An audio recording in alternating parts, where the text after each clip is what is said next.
ఎస్విసితో పాటు లార్వేన్ ఏఏ company, Dil Raju productions, Dil Raju dreams, ఇలా మీ బయోపిక్కి తగ్గట్టు కంటెంట్ని బాగా గట్టిగా చేస్తున్నారు. So next Dil Raju directs అని చూడొచ్చా? లేదు, ఎందుకు? ప్రస్తుతానికి లేదు. సినిమా మీ అన్ని మీకు కెమెరా తెలుసు, మీకు నాలెడ్జ్ ఉంది, ఎడిటింగ్ తెలుసు, అన్నీ తెలుసు, మీకు ఎందుకు తీయట్లేదు? సో నాకు డైరెక్షన్ చెయ్యాలని ఎప్పుడు ఆలోచన రాలేదు. యాక్చువల్ వివి వినాయక్ ఆ బొమ్మరిల్ అయిన తర్వాత నాకు సజెస్ట్ చేశాడు, అన్న నువ్వు డైరెక్షన్ చేసేయగలుగుతావు, చెయ్యు అని. లేదు వినయ్ అని. లేదు నేను చెప్తున్నా కదా విను, వివి రాజేంద్ర ప్రసాద్ గారు లేక నువ్వు డైరెక్షన్ చేయగలుగుతావు, నువ్వు చెయ్యు అని. బట్ ఎప్పుడు ఆ సైడ్ నాకు డైరెక్షన్ చేయాలని ఆలోచన కలగలేదు. సో మీ బయోపిక్ తీసే ఇప్పుడు మీకు ఏమైనా ప్లాన్స్ ఉన్నాయా?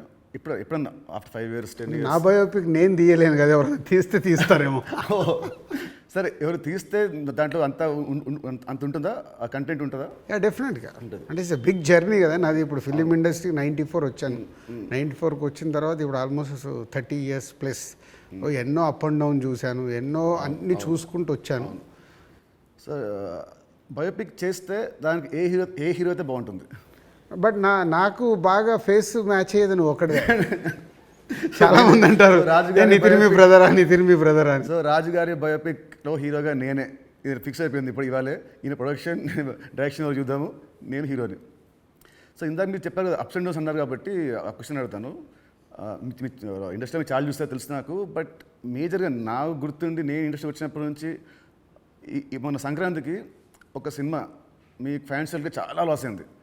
నెక్స్ట్ సినిమా ఇమ్మీడియట్ 3 days గ్యాప్లో అది మళ్ళీ అది వెళ్ళిపోయింది.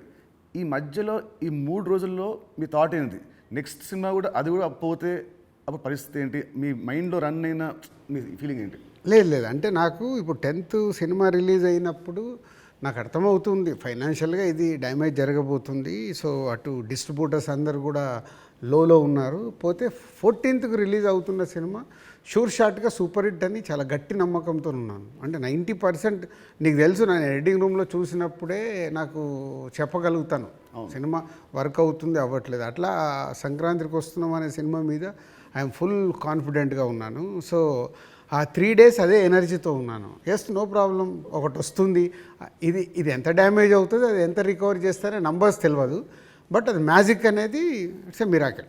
బట్ ఆ పీరియడ్లో యూఆర్ కాన్ఫిడెంట్ మళ్ళీ ఇది అయిపోయింది మళ్ళీ నేను అంటే ఒక సినిమా రిలీజ్ ముందు నాకు మేబీ నా 6th సెన్స్ కావచ్చు, చూస్తున్న కంటెంట్ వల్ల కావచ్చు, చెప్పగలుగుతాను 90% మిస్ అవ్వను.